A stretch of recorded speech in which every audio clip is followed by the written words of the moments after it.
welcome back to the channel. Today, we're going to dive into the world of network automation for network engineers.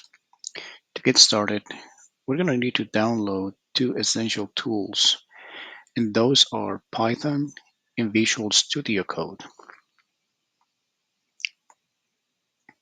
Why Python and Visual Studio Code?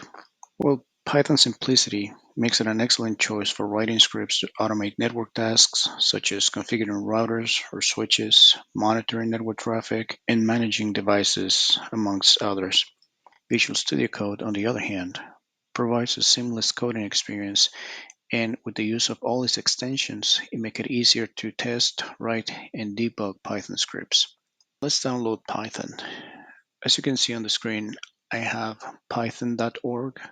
I'm going to click on downloads, and for most users, the default option shown on the screen is going to be good enough. In my case, I'm going to download the suggested one, which is Python 3.13.1.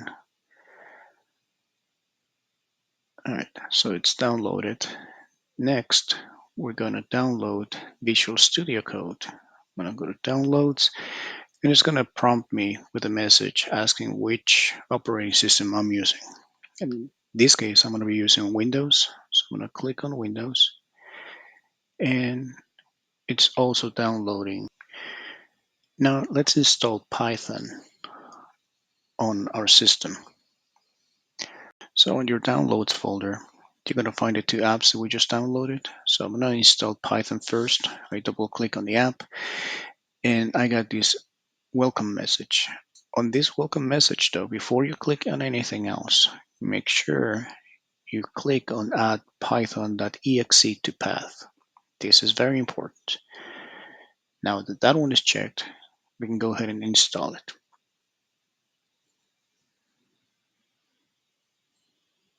All right, Python was successfully installed. Next up, we're going to install Visual Studio Code.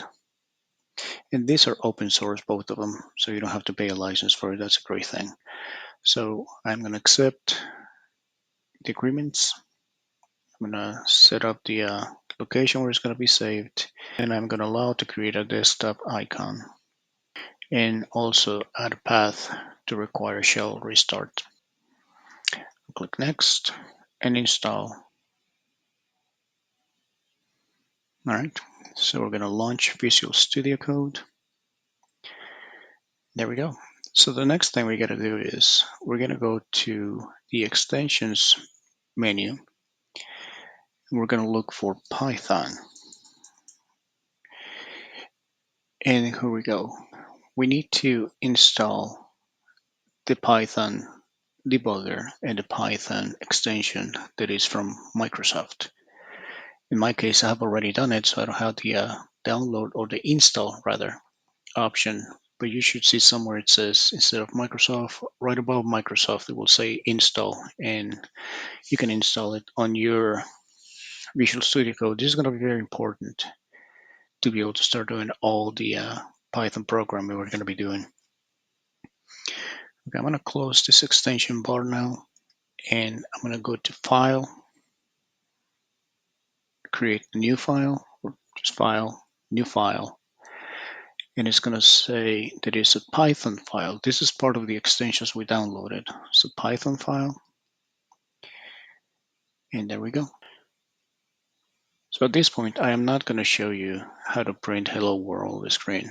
Instead, I'm going to jump right into writing a small, very basic Python script that you can use right away as a network engineer. So I'm going to go ahead and paste this code in Visual Studio app. And I'll explain what each one of these lines do. And by the way, this code is going to be available to download if you want to check it out. I have other codes that you can download as well. If I try to run the code right now, it's going to prompt me to save my file in a location. So in this case, I'm going to save it here. I'm going to name it code 1. I'll name it something else later, but for right now, it's just going to be code 1. And the file type is going to be a Python file or .py as an extension. So now that I saved it and it's a trusted script, it's going to start running. The first thing it's going to do is going to ask me to enter the IP address or website to check. In this case, I'm going to be using Google as an example. And it's going to ask me for the port number. I'm going to use 80, which is HTTP. And it's going to tell me that port 80 on Google is open. All right, so now let me go back and explain what each of these lines do. And let's start with this import socket. The import socket module is the one that provides access to the BSD socket interface, which is used for network-related operations. This next line, it defines a function named check open ports, which is this one, the one highlighted in yellow, and takes two arguments, the host for the host name or IP address or website destination, and the ports, which are going to be the list of ports entered by the user. Next line is for ports imports. This line is the one that starts a loop that iterates over each port in the port list. So if you, in this case, I added port 80, but I can add port 80, 443, and whatever else, and it's going to take that port and run it against the destination or IP address or website that the user puts in to run the query independently. The next one creates a new socket object using the IPv4 address family, which is the AF underscore INET, and the TCP protocol sock underscore stream. The next one, setting timeout. In this case, this is the timer that I give the application to run. In my case, I set it to 1, which for what I'm doing is fine. But if your application can handle a delay or latency of more than 1 second, you can set it up here. If you need to do it in less than a second, that's where you add your time. This next line is the one that attempts to connect to the specific host and port. If the result is 0, it means that the port and the host are open. The port is open on the host and the host is online.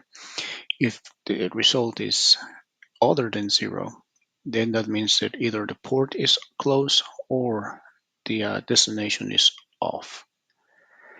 And the input user, this is just like we saw here, is the interaction with the user.